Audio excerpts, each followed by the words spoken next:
Good afternoon, everyone. Welcome to Remaking the Table. This is a monthly series hosted by SFU's Community Engaged Research Initiative, also known as CERi for short. Today, we're talking about how to fund community engaged research and particularly what it means to pay people equitably. We've been running this monthly session since November, and so it's been a real pleasure to do this with everybody and see some familiar names in the participant bar as we've been going. I'm really thrilled that this is the second last part of our series and to be part of this conversation today. My name is Jackie Wong, and I work on community initiatives with CERi. It's my honor to facilitate this conversation, and I'm calling in from the ancestral, unceded, and stolen lands of the Musqueam, Squamish, and Tsleil-Waututh people, also known as Vancouver, BC, which is where CERi is located. In thinking about this today, I consider my personal connections to this land as a descendant of Chinese immigrants whose forced migration from their homes during the Cultural Revolution in China brought them to Lima, Peru, and then finally to the Hastings Sunrise neighborhood in Vancouver.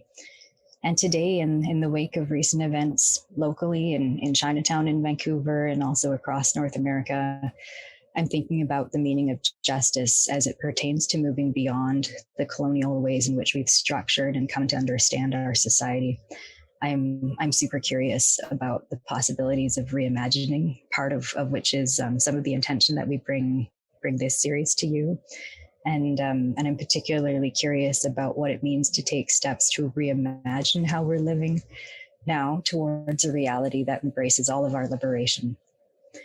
So it's from a space of excitement and hope that I come to this conversation today. I'm really excited about it because we don't often have the space to speak frankly about money and the role of funding and equitable play in this work. And I'm feeling really hopeful because the people in this panel includes folks that I deeply admire. And I'm just excited to reunite with everybody in these pandemic times. So let's get started.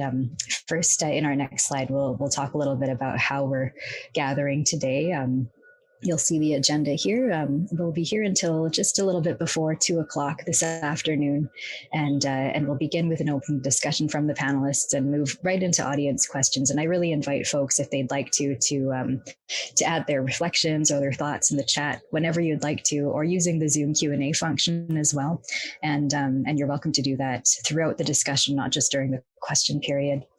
In our next slide, we'll take a quick look at our community agreements and how we're gathering today. This might be familiar to some of you who are registering for this event through Eventbrite. I wanted to note that these are big conversations, and we're really listening to learn, really listening to support and respect the work and the wisdom of the people in this room, and also understanding how in the space of 50 minutes, it's not likely that we will get to closure or complete solutions, and understanding this is an ongoing conversation that we really invite you to continue in the communities that you are part of and that you're working in. Also wanted to note too that this webinar, for those who are wanting to take notes or gather resources for future learning, people here on the CERi team will be gathering resources that are shared in the webinar to email to people afterwards. There's also transcription available in the chat. So if you enable or view full transcript using the bottom menu in the Zoom chat, you'll be able to see a transcript that might allow you or help facilitate further note taking. CERi will also be posting recaps of these sessions later on the website, and the session's also being recorded and posted to the website for folks who can't attend today. So we'll close the slides now, and just before we get into it, I also wanted to note that we're also using another platform that people can use to connect with each other if you'd like. It's called Padlet, and Janani is just posting information about that in the chat right now. It's an online tool that mimics an interactive whiteboard space, and that can be a spot where people can talk to each other and also share resources if they'd like to. And you can also pose questions there for us. We will be monitoring that space. And finally, I'm just really curious about where people are calling in from today. So I just wanted to launch a quick poll that asks you to to let us know where you're calling in from. And would love to hear, particularly from anybody who's coming in from outside the Vancouver area, which is where I'm sure the majority of folks will be tuning in, and people who are there will know that it's cherry blossom season right now. We can see that there are a few international guests, welcome, and also people from across Canada joining us as well, and in addition to other communities in BC and Vancouver. The next thing that I wanted to ask you is, I'm just curious about your experiences with providing or receiving honoraria payment in community engaged research settings. And you know, I just wanted to kind of get the conversation started about how you would describe the landscape of payment at this point, and from where you're sitting right now. And curious about how you think things are, and also where things might need to change. I ask this from the perspective of somebody who has worked in variously precarious settings throughout my career, and who at many points in my life has relied on honorarium payments from speaking engagements or other kinds of community contributions to pay for my living expenses. And it's interesting to see how those can be structured or not structured to really meet people's needs. So it's interesting here in terms of the results. It looks as though there are quite a few people saying that, you know, the honorarium pay is too low, the rates are outdated. A lot of folks are sharing the possibility that these rates could be raised to better reflect that work. And I'd love to hear your reflections about that in the chat, and also in the questions as we go.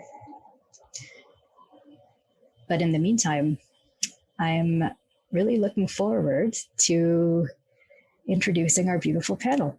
I'd like to, at this moment, to invite everybody to turn their cameras on and come into this room.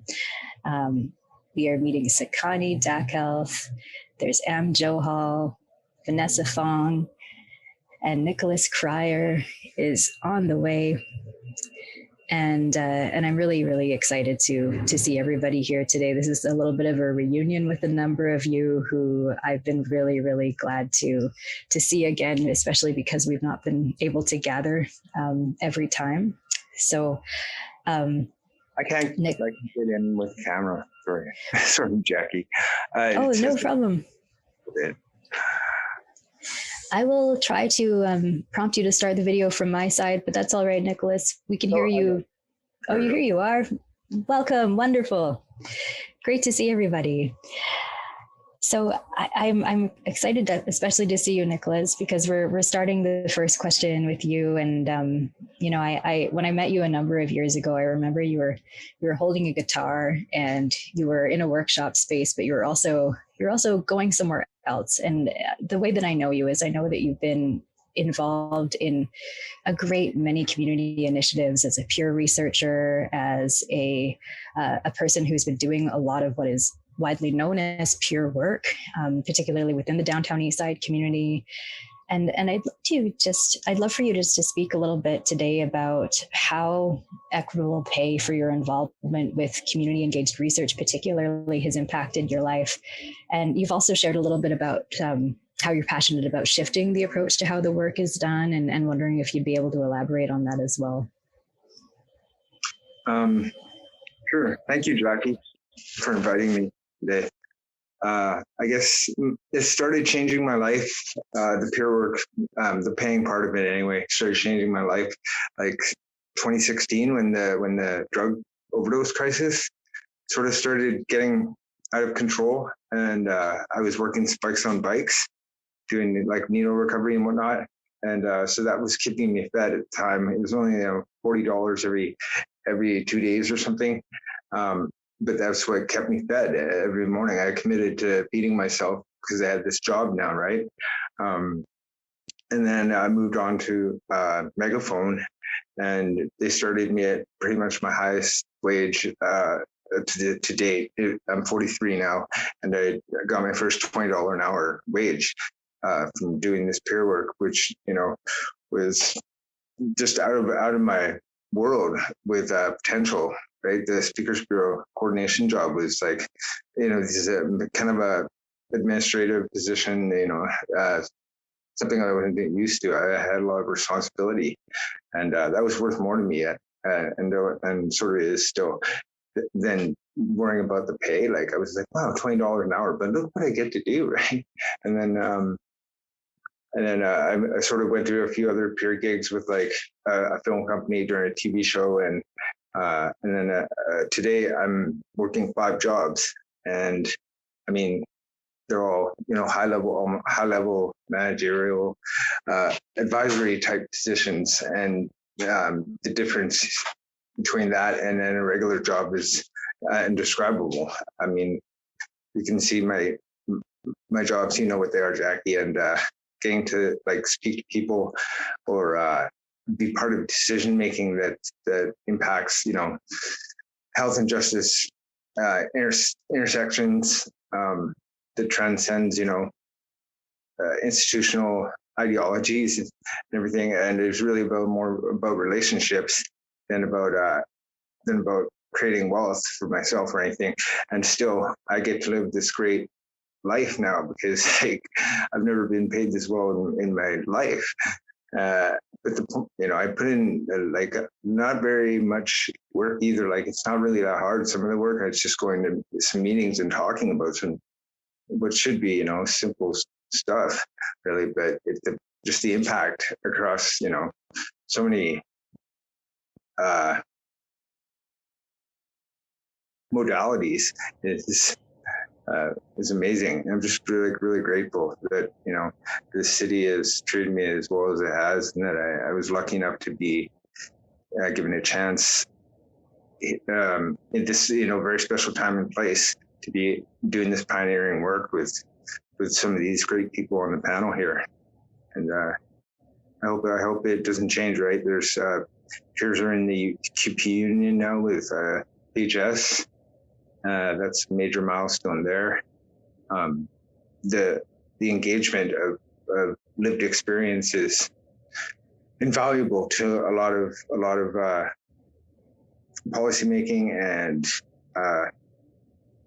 long-term commitment to the things like the Truth and Reconciliation Commission regarding Indigenous rights and whatnot. I mean, even that agreement has implications stretching right across all of society. You have to change everything about Canada in order to deal with the Indigenous people's issues, and in some way or another. And who better to talk about the Indigenous issues than Indigenous people? And the same would go with drug users. Same would go with people experiencing poverty or homelessness.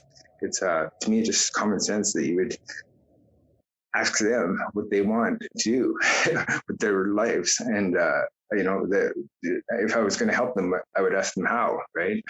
So that's basically what's being done now, and the really exciting work is in reintegration from incarceration back in society, because I never understood how we could treat people like as if they hadn't done their time, right? That we still criminalize people for just unnecessary criminalization is really sad. And I think it was Krista Butler that said that my boss at Speakers Bureau, that the opposite of sobriety isn't or the opposite of addiction isn't sobriety, it's connection. Yeah, maybe it's less pain. I don't know, I get to meet all these amazing smart people all the time and hang out with them, and I'm like not really an intellectual or anything.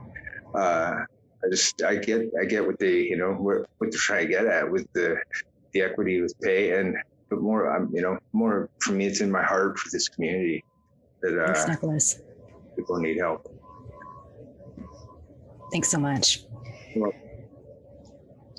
I'd love to extend this conversation. I think that what you're saying about about supporting self-determination, about finding a new way through for folks is so key. And I'd like to now turn the mic to Sekani Dakelth.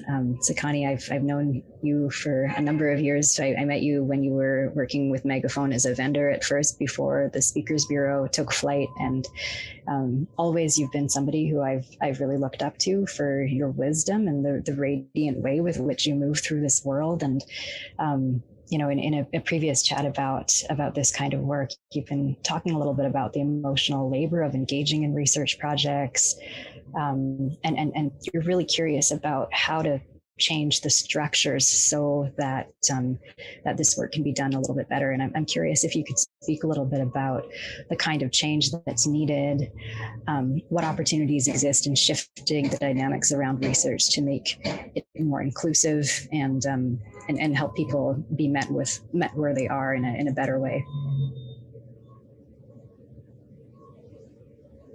Thank you, Jackie, and thank you for having me here.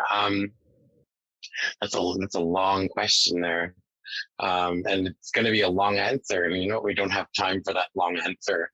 And like Jackie said earlier, this is the start of the conversation, and I think continuing is going to be integral in changing lives and just supporting people. One thing that I found I've done research. I've been on both sides of research. I've done peer research as a researcher. I've done consulting for research. I've been participating in many research projects as a participant. And one thing really struck me when the progression that I've seen, especially on research that's done in the downtown east side, because that's like one of the most researched on communities. And I don't know, like I haven't lived outside of BC, but I've lived all over BC, and I've never, like everywhere I've been, I've never seen so much research done in one community. But one thing that I've noticed is the pay. And when we think of like in terms of emotional labor, and yes, people do give referrals to like counselors and to all these other places. But if you're giving a referral to somebody who, one, doesn't have a phone, two, doesn't have isn't set up in life to be able to hold a piece of paper or a card, for more than an hour. Because I know I didn't. People would often hand me big sheets of referrals, and here's your $20, here's your referral sheet. You can go make these calls. It's like, well, where do I make these calls? Where do I put this sheet? I'm living out of a backpack. I'm not going to be able to carry this around. But also the emotional labor that was involved. Like, I think I remember doing research and as a participant, and I would often, it would be $20, and someone would say, "Oh, go to this place. They're doing research on, crack cocaine or something." You'd go there, and then you would talk, and like, I would just spill my guts. Nobody ever told me that I was able to stop.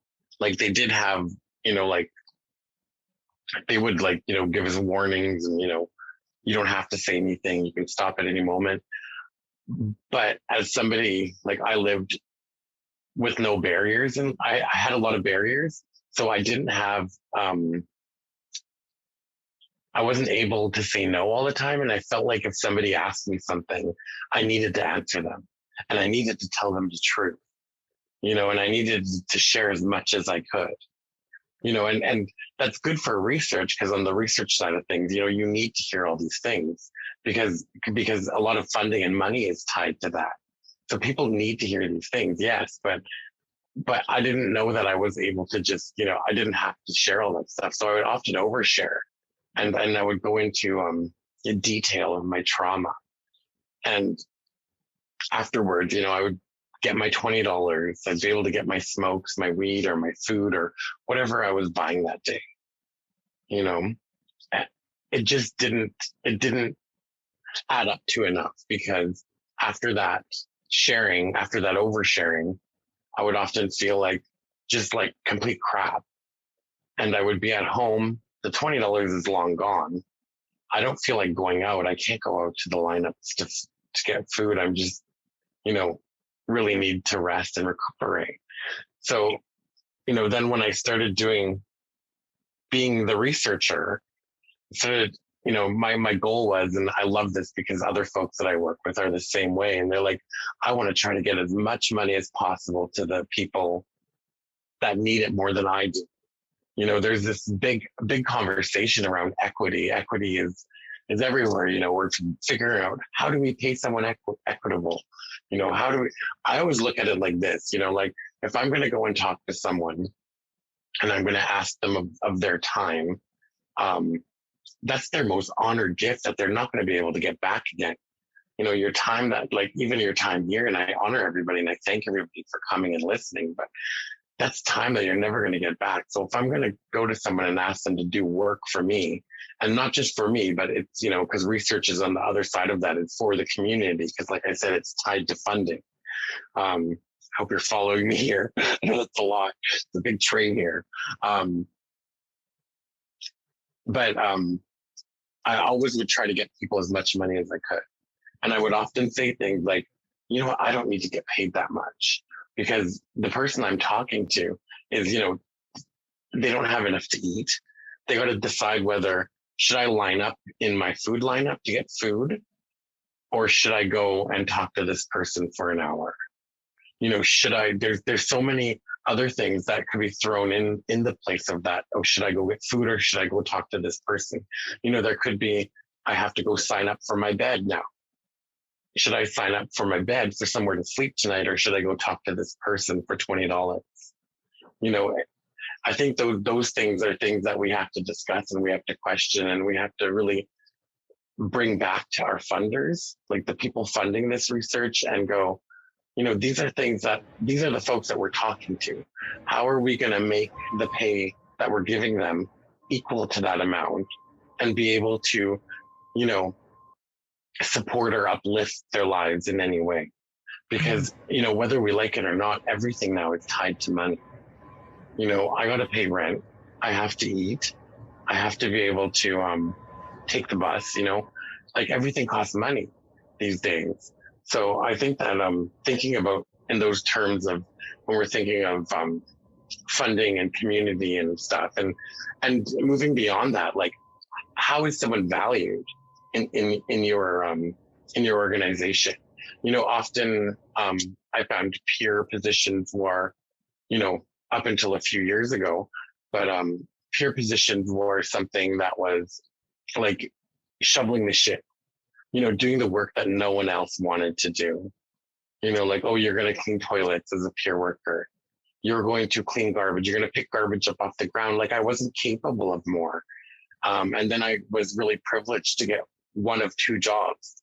There were hundreds and thousands of people that I know that, are long gone now, that still, stand on the corner and are doing, things that I used to do, like survival sex work, that have so many barriers just to get to apply for a position. And there's only two, and I was so privileged to get that position, and that job changed my life, because when I got into that workplace, they looked at me and they said, oh, we're going to be redoing our policies here at work, our policies on how we conduct business and, how we communicate with people we're providing services for.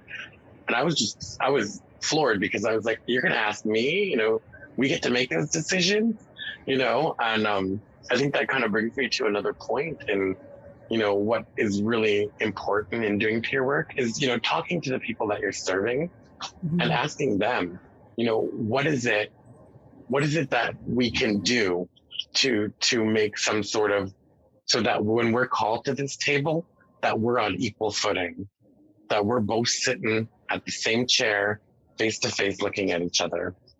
Thanks so much, Sekani. Thank you. Thank you. I'm really looking forward to hearing more about this in the audience discussion as well. And I think that call for different terms of engagement is so important. And I'm really excited to hear from from Vanessa a little bit about your perspectives on that. I first witnessed your work and your wise sharing of your work in a fellowship showcase through the Community Engaged Research Initiative. You were part of the fellowship program last summer, and I'm curious, at this point for you, where the energy is right now and thinking beyond the transactional in community engaged research.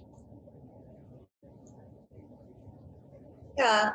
Well, first of all, I just want to say thank you for having me here today and for the introduction. This is such an interesting topic to me now, but honestly, before my fellowship with CERi and before working on a paper that we're doing right now with other CERi people, so Kari, Stuart, and Amanda, I don't think I was thinking too deeply about money and the implications of monetary transactions in my own work. Financial transactions in community engaged research are very common, and yet we found when digging through the literature that there were few discussions of the dynamics of money beyond a theoretical idea of reciprocity or mutual benefit is another term that's used. Reciprocity tends to be something that's just accepted by researchers, and my understanding of it as well was that money is one way to facilitate reciprocity. So this idea of reciprocity, it's central to community engaged research, but there tends to be a very idealistic understanding of what this means without more serious reflection of the impact of these transactions and the aspects that Sekani mentioned so perfectly about emotional labor and things like that. These are usually not considered by researchers and institutions. Research at times can be very extractive. So now my research that I'm doing right now, the community engaged research project that I'm working on for my thesis, and also this paper that we're doing right now, which looks at the role of money in community engaged research and the complexities involved, has made me reflect on my role as a community engaged researcher and how researchers like myself can be better allies. So in thinking beyond the transactional and beyond the question of how much we should be paying our partners, my energy and focus right now is on understanding how we should be compensating them and the different ways that we can provide compensation that reduce barriers and complications for partners that we work with. And also reflecting on why we should be paying our partners and the different contexts that our partners are situated in that can help inform these kinds of judgments. So I also want to add that thinking critically about reciprocity and money specifically is really important because it raises issues of power. Especially when these transactions involve putting our partners, specifically from Indigenous groups, in situations where they have to revisit these traumatic relationships with institutions that we as researchers are tied to. So taking an example from my own research, where I've partnered with a community member who's also a parent to explore quality of life in Korean families raising autistic children, I've come to appreciate and just be more aware that partners from different cultures have different values and norms and also views towards money. And all of these things need to be considered when researchers like myself at least strive to achieve reciprocity. Thank you so much. Thank you. And finally, we're going to move into some comments from Johal. I met you, years back when I was doing research as a journalist, and you were working in a few community organizations, and then now you work with SFU. And I think of you as a person of many worlds. You're often walking with a foot in two worlds, like many of us are. And I'm curious about the role that institutions can play from your perspective about creating more equitable funding landscapes for community engaged research, for community work generally. Thanks, Jackie. And it's great to be in conversation with Vanessa, Sekani, and Nicholas. I think it's a really important conversation to have in public, to share ideas and perspectives. And, over the past 25 years, I've worked in various capacities in different institutions. And, I think one of the ways I think about this, as well as some of the tensions inside of the conversations that come with honoraria and funding around research, have to do with the tension between charity and social justice. That even in the nonprofit sector, in the community side, you have organizations that came out of that charitable frame. And so providing funding or support or stipends, honoraria, these things took a long time for certain organizations to get their head around as to why it was necessary, needed, equitable.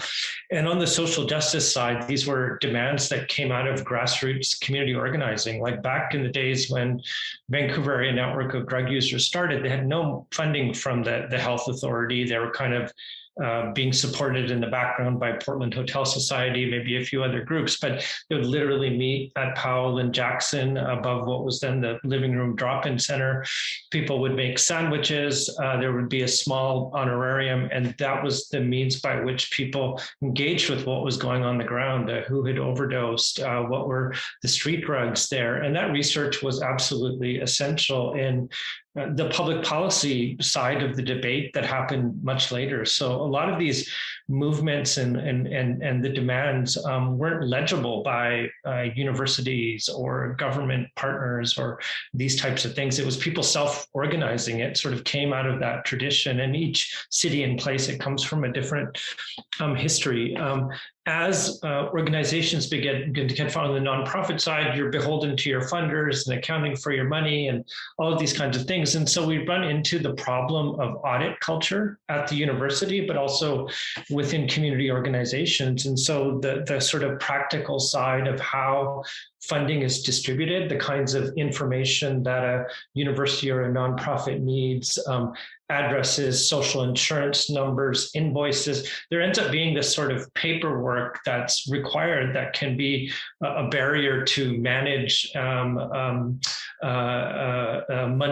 going out the door to people as part of research projects. So oftentimes at the unit level or department level, people develop these workarounds. They partner with the community organization, provide a small grant, and then funding is distributed in that way.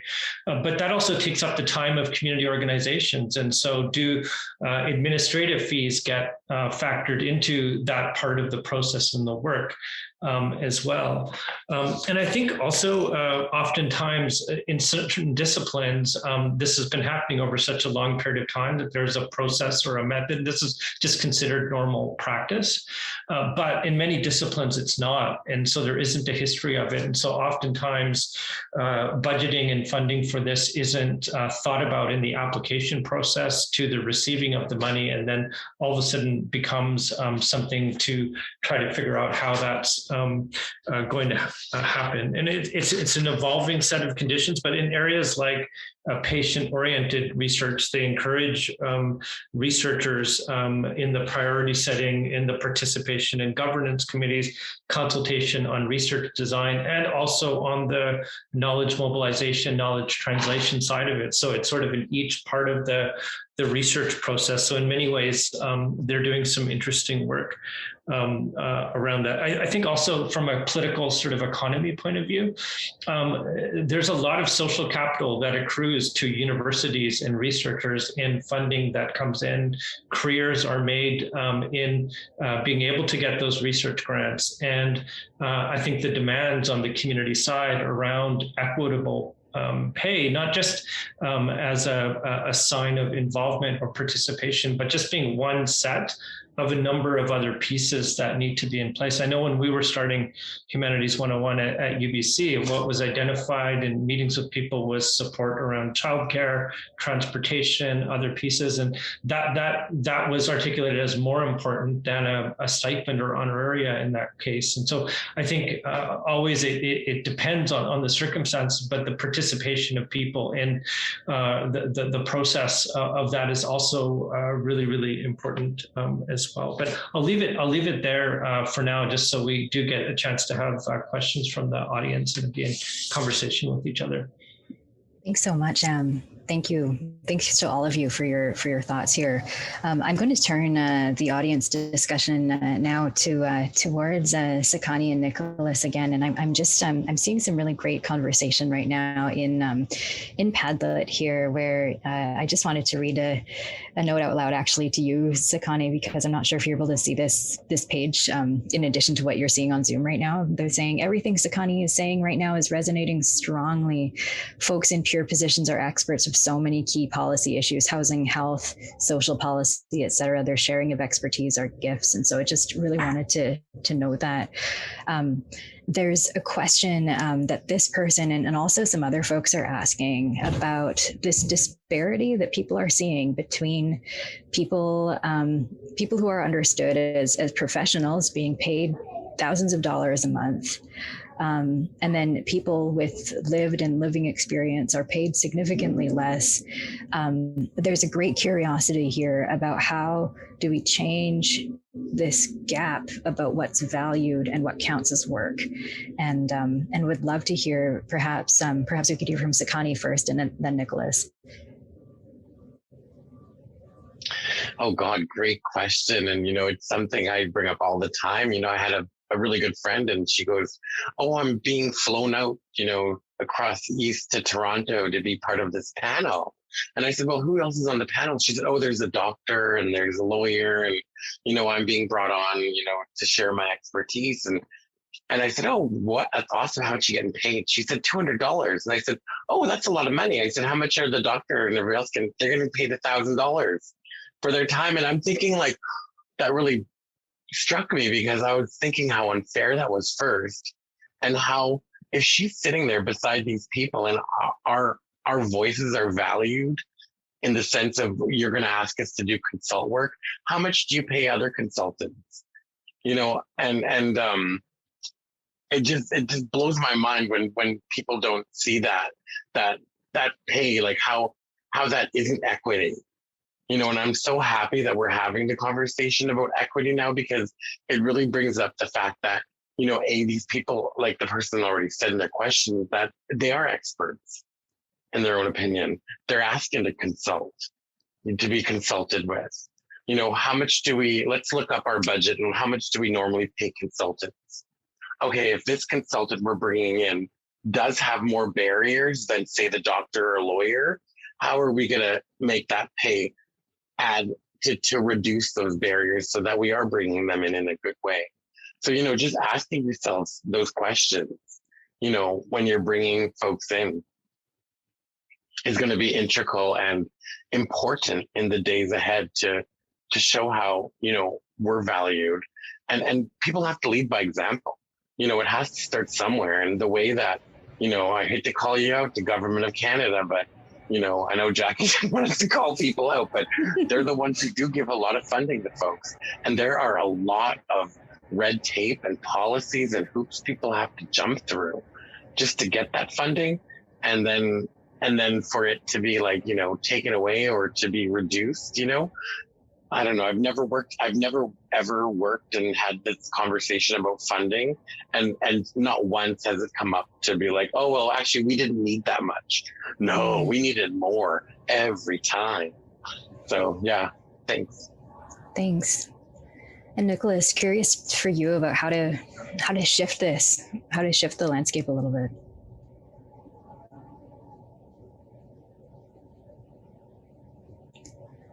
And I think that I'm just going to have to ask you to unmute yourself, my friend. Sorry about that. Sorry. Well, for me, it's a little different. I work with like 5 jobs at a time, and what you ask what counts as work. I mean, there's nobody else that can know what I know, I guess. I mean, not but my own experience, my own personal lived experience, is if that's what we're discussing, that I'm being hired to share, then no one else can do that. So that's kind of unique to me, and and whatnot.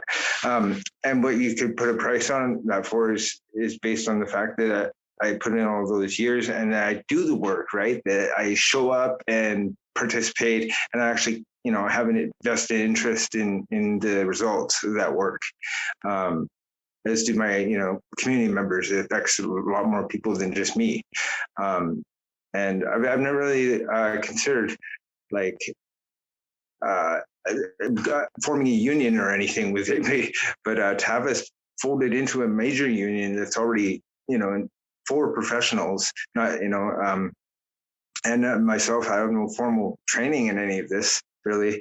But, the Megaphone's going to send me a journalism school and starting pilot projects, and the work is all being organized for us, like with us in mind before we even, know what's going on. They have like a pilot project ready to go for us that's like going to do, some serious damage to some serious, long held policies and stuff like this that are ways of thinking and ways of learned behavior and stuff that are going to impact future generations in the way they think and work and get paid, right?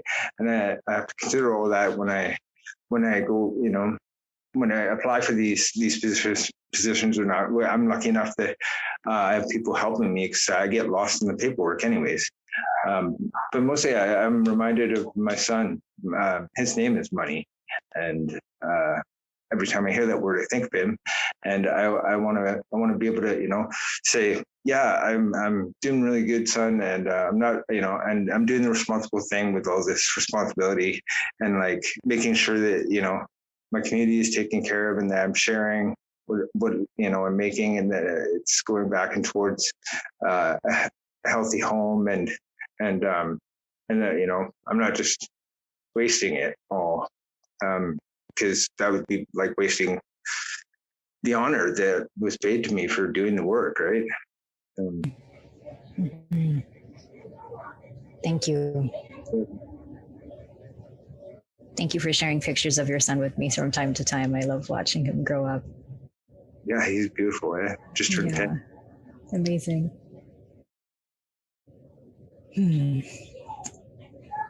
There's somebody who's here who's asking about the work and the range of honorarium in the budget, like the great range that exists in how people are paid, and they say that they see that applicants understand the need to provide honoraria, but perhaps part of the issue is that with some projects it's really difficult to know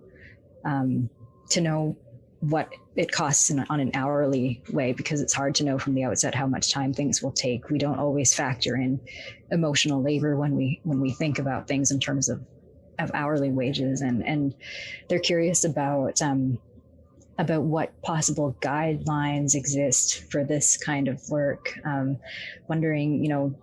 Wondering about guidelines that might exist that AM might know about, or any kinds of best practices that Vanessa has been moving into in reflection and in response to what you've been seeing in your research. I was going to say that's a great question, because I think what we find is that researchers that come out of disciplines where there's a long a history of this work, they're working within certain frameworks, but more often than not, people are kind of making it up on the fly. There isn't really a set of guidelines. I know at CERi, we've looked at things like the CARFAC guide, which actually comes out of the art sector of artists wanting to get paid fairly, from doing speaking engagements to other days of work, that also reflects on the preparation time as well as the public side of doing work as an artist. I do like that other comment in the Q&A related to, and Nicolas mentioned as well, like looking at unionization or co-ops that set rates and fees that can make suggestions towards institutions. I think a number of people would follow those if they knew where to look around these. And so I think in the literature and in the work, that would be really useful in identifying what fair rates of compensation or support would look like. Yeah, I had an interesting experience kind of working, trying to figure out budgets for a project that we're doing right now. And there are guidelines out there. I know for patient-oriented research, which is the field that I'm kind of in, they set guidelines around like 45, 35 and over, kind of in that 35 to 50 kind of range. But then these guidelines don't include other things that we've talked about here, like emotional labor. They usually don't include childcare, access to supplies that allow them to be engaged, like internet, computer equipment, and things like that. So there's a lot of layers to this, and a lot of things to consider that typically don't get considered when coming up with a budget.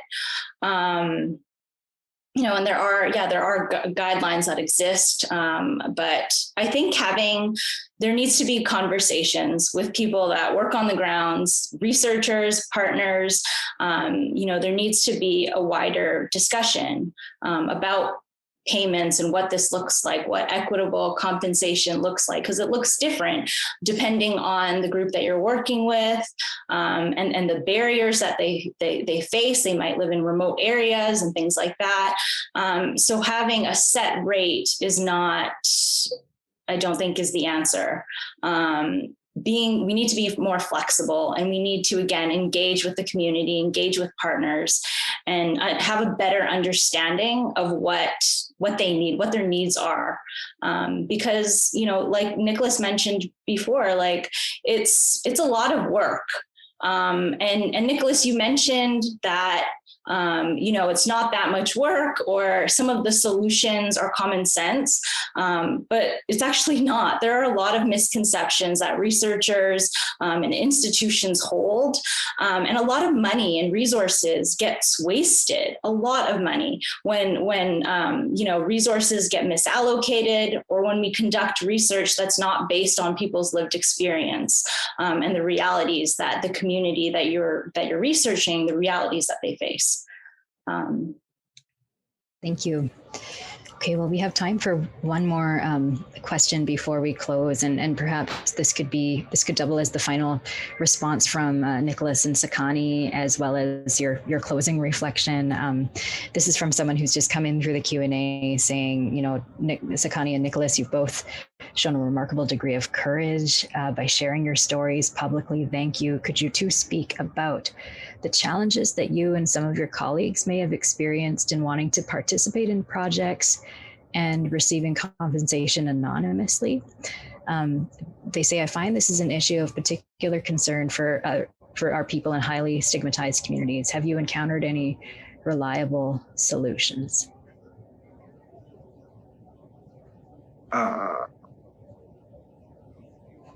Don't use a pen name. I just went through this. I had a paycheck from an institution, I guess, that was made out in the wrong name, like my biological name, which I was trying to use to honor my mother who's passed on.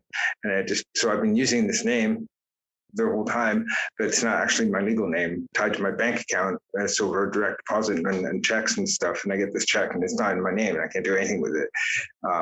So that was kind of a barrier or whatever. It pointed it out for me anyways. And then,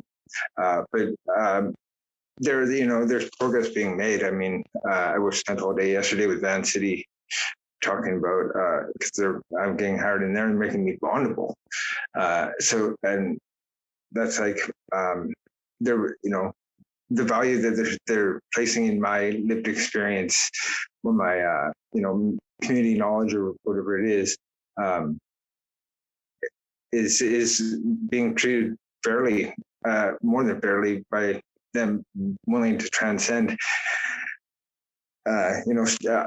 assumptions that the lady was talking about by getting me bonded, right? Showing me trust and honoring the fact that I'm there, that I'm showing up and consistent and that I care, right? So to me, that's worth what I'm being paid, but it's not only worth it if I'm actually, there. Thanks. Yeah, It's Sekani. I don't understand the question, so I'm just gonna rephrase it and answer the question that I want to answer. I think I that support that. I'm gonna include this in my closing. So I think one thing is for people to really to game change everything, and when they think about in terms of policies and this whole saying of, you know, the outdated policies like in the poll, and, you know, people doing business as usual, we really need to stay away from that and restructure those policies and to start from there and to talk to the people that we're serving and doing research on, and to hire people, you know, from that community to be the research assistant, to be the head researcher even. You know, we know how to talk to our community really well and we understand them really well. And I think that we know when we ask a question, if that question is going to be difficult, and what are we really getting at with that question? Is there a different question we can ask without, you know, getting people to answer something they don't want to answer? And just to consider, you know, having consent is something that's ongoing and throughout the research, so that people know that they can stop at any time and that they don't have to answer and they don't have to overshare, and, you know, really giving power back to folks. So thank you. Thank you so much. In closing, I would love to hear from Em and Vanessa very briefly about any closing thoughts that you're having as we move out of this conversation today. And just say it's part of an ongoing set of practices that we have to keep coming back to and reevaluating, because where the conversation was 5 years ago or 10 years ago has evolved, and in terms of how this fits within realms of whether it's in the realm of reciprocity or compensation, it's only one piece of a broader set of practices around research. That community-engaged research tends to pat itself on the back. There's a lot of irrational exuberance around the claims that it makes as a form of research, and that the compensation piece is just one part that actually needs to begin at the formation of the research questions to the point of knowledge mobilization, if we're going to be doing the type of work and the type of claims that community-engaged research makes about itself. Yeah, and I'll just add to that and say, again, I'm really thankful for being here and hearing Nicolas and Sekani, your perspectives. We're all here from different backgrounds and different research interests, but I think this conversation has really drawn together similar themes of reciprocity, equity, and social justice, and the role that money plays in all of this. I think that researchers need to recognize the contributions that partners make that go beyond the actual research activities and tasks, things like emotional labor and things like that aren't accounted for. And in talking about how institutions can support partners and researchers, you know, I think that there definitely needs to be a shift in attitudes and values before anything else.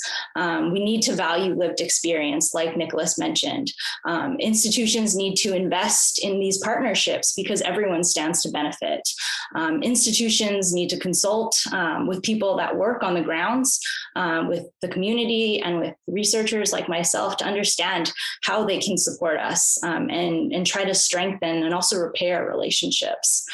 I think we all need to think critically about reciprocity and not just take it as it is, and like Am mentioned, not use it as kind of like virtue signaling or checking off a box. Approaching the work with humility and also awareness of the biases and assumptions that we carry as researchers can help us kind of move towards this. Thank you so much. I think that this is really thinking through and really trying to embody how to move from a space of scarcity that so many of us have been trained to live in and enact over and over again to a space of abundance. And where does that live in terms of moving beyond what we've been taught to think about, and how are we supposed to respond to that? And I really deeply appreciate all of your contributions to this discussion today. There's so much to talk about here, and I really I encourage folks to check out the Padlet for this page if you'd like to continue this conversation. It's I'm just looking to this in the chat again because people have been sharing a lot of really interesting thoughts as we go, and so. So Vanessa, Am, Nicholas, Sekani, I thank you all so much for your contributions today. Really, really grateful to hear from you. I hope that everybody has a beautiful day, and we look forward to seeing you again next month on May 19th for our last session. Thank you so much, everybody. Thank you. Thanks, everyone. Thank you, everyone. Thanks, everyone.